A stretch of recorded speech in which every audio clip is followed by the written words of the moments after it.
Psychedelics are said to shift our fixed perspectives, giving us a bird's eye view of our own lives and helping to remove the lenses of cultural, religious, and social conditioning through which we are taught to see the world. They are being used therapeutically and somatically to treat depression, addiction, PTSD, and trauma, and many are using them to explore the ineffable, those unknown realms of consciousness and beyond. Join us in Adventures of the Psyche as we learn how psychedelics have transformed people's lives. Welcome, friends, to Adventures of the Psyche.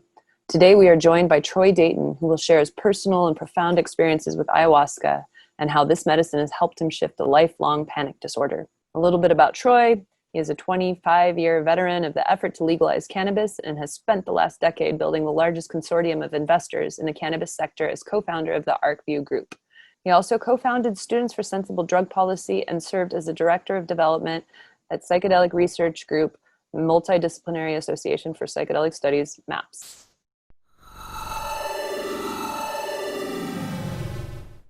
Thank you so much for joining us, Troy. Excited to hear your story. Yeah, I'm glad to be here. Thanks for having me. So last time I saw you was in Costa Rica, where we both got to partake in an extraordinary ayahuasca visionary retreat with Laura Dawn, and I know you had some incredible groundbreaking shifts. Yeah, it was by far the most spiritually significant week of my life. You know, the first night was pretty light, but I was really, really scared going into it. I had written an entire list of phrases because, see, I've had a real problem in these spaces because I've has struggled with a panic disorder for many years. So on that first night, there was this vision of every man going back many generations in my lineage, clenching their chest and falling to the ground. I wasn't scared by this. It was interesting, but it was just like men I knew and then men I didn't know, like going back and started getting like black and white and back into the 1800s and stuff. And yeah, and then I went to go I was thinking about getting a second cup because it was light and I was having a good time. And just as I thought to do that, I started feeling this like pulsating chest pain that made me say, nope. The next journey going into that second night, I also had alien surgery, which I come to find out is a fairly common thing to happen on ayahuasca. Nobody told me about that. I didn't know what the fuck was going on. These like praying mantis like creatures kind of like curled up to me, kind of like curious. And I was having this sort of conversation with ayahuasca with the grandmother, but like, you know, she wasn't like talking. It's just so I could kind of hear that it wasn't quite me that was having the conversation. And she said, they want your body. And I was like, okay, well, that's okay. Only if they bring it back. And she looked at me and kind of like cocked her head to the side and was like, come again? And I was like, oh, I mean, I'd much prefer if you brought my body back, right? In other words, like it was very clear to me going into this that this is not somebody you mess with, right? That the one thing you don't want to do is resist at all. So I was so afraid of resisting that I didn't resist anything. And that was the only moment where I tried to resist. I was like, okay, well, they can take my body only if they give it back. And she's like, oh, no. This only works if you let me do everything. I was like, okay, all right, okay. And so they took my body and all of a sudden I start hearing these like metal on metal sounds and this like an old modem, you know, that sound, right? And then there were these like symbols shooting out of me and it was like going through me. And there were like these symbols like stars and ampersands and like, you know, just stuff poking out. And then they gave me back, and it felt like it was good, right? Like I wasn't scared when I came back, right? I was like, okay, I think they did surgery on me. I think they made me better. I don't know what they made better, but they made something better. So that was the second night, pretty good. But towards the end, I started feeling this heart thing again. So I go into the third night, and I often say, you know, the third night, she really gives it to you. It's like the first 2 nights of just prepping you and like warming you up so you could really go for it the third night. So I go into it the third night, and sure enough, it just right off the bat, the heart thing is going nuts. My heart is going nuts. And what I had to do was I had to accept death. I had to take it to the final frontier of accepting whatever she had in store for me. Because I thought I could have a heart attack any moment. I was this close to saying, hey, call an ambulance. But I just kept saying yes. I kept accepting whatever it was that life had for me or that she had for me. And we started having a conversation about this heart issue. And basically what she said was, I can't tell you whether or not you have a heart problem or not. That's not my department.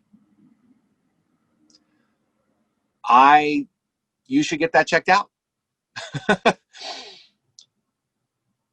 What is my department is how you respond to the sensations in your body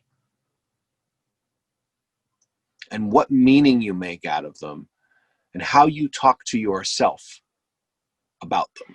So if this could be a heart problem or it could not be, that shouldn't change how you respond right now, because you're not going to be able to find out if it's a heart problem right now. And so what happened is I started having this conversation in my head where I would say, okay, we're only going to have thoughts that keep Troy calm.